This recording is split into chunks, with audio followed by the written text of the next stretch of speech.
pasar el electrodo.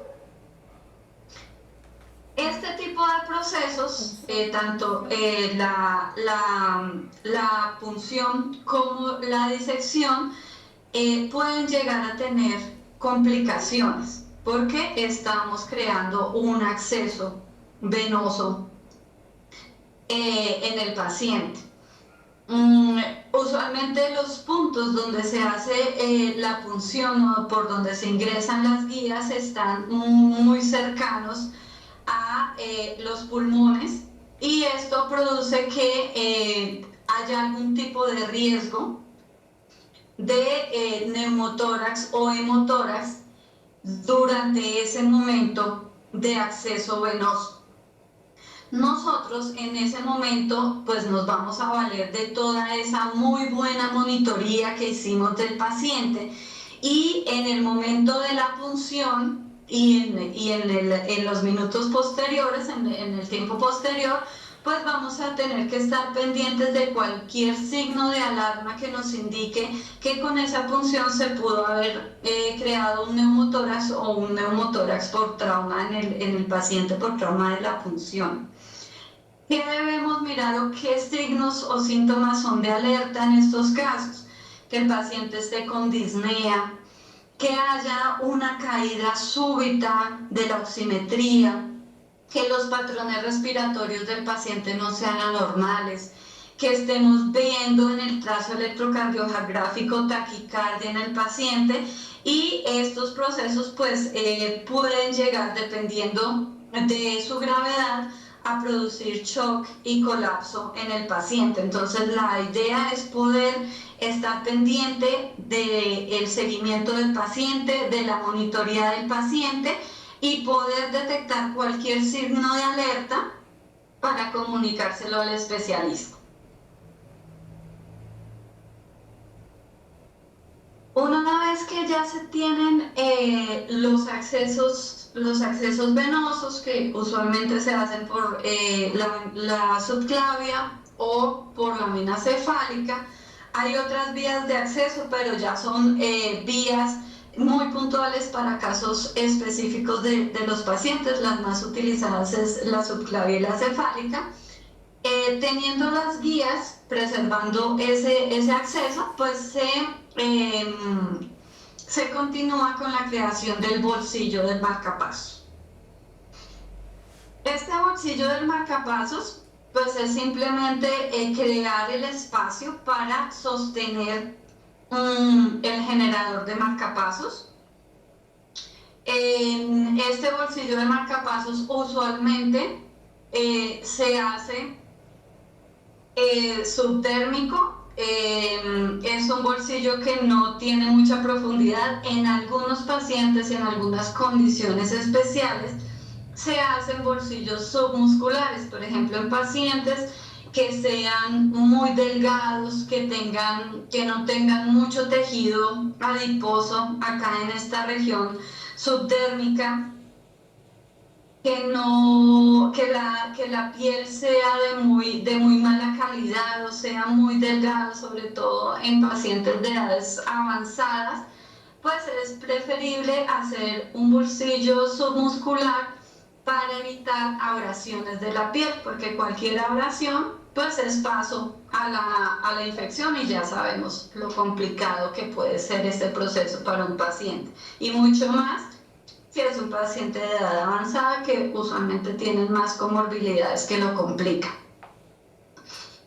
En la creación del bolsillo, pues el especialista está muy pendiente en la disección y en la creación del espacio, a que este espacio sea suficiente para el alojo del generador del marcapasos, pero que no sea ni demasiado grande, porque el generador tendría demasiada movilidad en ese espacio y eso no es bueno. Y también está muy pendiente de que no sea muy estrecho. El marcapasos, el generador, no debe quedar muy apretado, porque esto también puede producir abrasión de la piel. En el proceso pues, de esta apertura, de esta creación del bolsillo del marcapasos, obviamente estamos disecando. Estamos en una porción que es bastante vascularizada. Si los pacientes tienen historial de anticoagulación, pues van a ser pacientes que sangran mucho. Debemos estar pendientes pues, de ese sangrado, que al especialista no se le pase algún vasito que esté sangrando demasiado, porque esto puede causar posteriormente los famosos hematomas del bolsillo del dispositivo. Que el manejo de estos hematomas pues, puede ser simplemente observación con el tiempo, o inclusive si son demasiado grandes, por el riesgo de infección deben ser drenados, y drenar un hematoma implica una nueva intervención quirúrgica. Cuando nosotros estemos revisando un paciente posoperatorio de marcapasos y el paciente tenga un hematoma, nunca debemos tratar de drenarlo manualmente, porque eso tiene un riesgo de infección bastante grande. Entonces el hematoma pues, debe ser seguido de acuerdo a las recomendaciones del especialista, o en casos ya más graves pues se llega al drenaje quirúrgico de estos hematomas. Con la creación del bolsillo, entonces ya tenemos el espacio y tenemos ya las vías preservadas con las guías que pusimos inicialmente con el introductor para el paso de los electrodos. El paso de los electrodos tiene una secuencia pues estandarizada. Es una secuencia que tiene toda la lógica. Usualmente, o lo que se debería hacer, es en primera instancia implantar el electrodo ventricular. ¿Por qué empezamos por el electrodo ventricular? Porque el hecho de pasar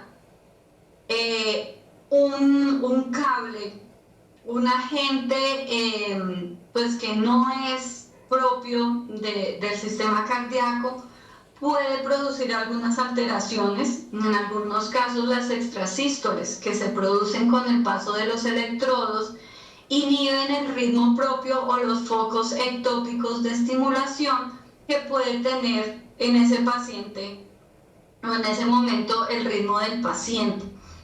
Si se pierde el ritmo, es más fácil estimular rápidamente con un electrodo ventricular, porque pues ese electrodo nos va a mantener el gasto cardíaco del paciente, mientras que si lo hacemos con un electrodo auricular, si el paciente tiene un bloqueo AV completo, si en ese momento se bloqueó y no nos pasa la conducción de la aurícula hacia el ventrículo, pues no vamos a tener forma de rescatar rápidamente al paciente. Entonces, por esa razón, se debe implantar preferiblemente primero el electrodo ventricular.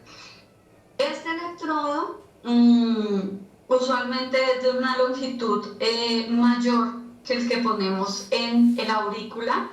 Sin embargo, la longitud del electrodo no quiere decir que un electrodo recto sea exclusivo de la aurícula o del ventrículo. La longitud obedece simplemente a la lejanía del trayecto que debe hacer el electrodo, pues debe tener un mayor trayecto para llegar al ventrículo que a la aurícula. Por eso se utiliza usualmente un electrodo más largo. Sin embargo, pues esto va a depender mucho de la estatura y de las características del corazón del paciente. El electrodo ventricular tiene diferentes posiciones en las que se puede fijar para la estimulación. Son sitios alternativos, depende mucho de la escuela del especialista que esté implantando el dispositivo, del objetivo clínico o terapéutico que se quiera con esa estimulación ventricular. La tendencia en el avance de los estudios y de las preferencias de la mayoría de grupos es a poner los electrodos cada vez más altos, no específicamente en el ápex, sino buscar sitios más fisiológicos de estimulación, sitios que pudieran llegar a estar en un punto donde se lleve mejor la secuencia normal del sistema de conducción eléctrico que veíamos ayer. Entonces, por esa razón es que algunos especialistas pues prefieren poner los electrodos un poco más altos en las porciones mediales del septum interventricular, o inclusive en puntos más altos como en el tracto de salida del ventrículo derecho, y una tendencia que está tomando más fuerza en estos últimos tiempos es la estimulación de His o la estimulación de ramas del His, que es un posicionamiento muchísimo más alto que busca conectar el electrodo en un punto mucho más fisiológico para el paciente que requiera mayor porcentaje de estimulación. Entonces, de eso es que depende la posición donde se va a colocar el electrodo. El electrodo no debe quedar totalmente recto, no debe quedar tensionado, porque debe tener una curvatura que permita la movilidad del brazo del paciente. El ingreso del electrodo está directamente relacionado con los músculos pectorales y se va a afectar con el movimiento del brazo. Entonces, este electrodo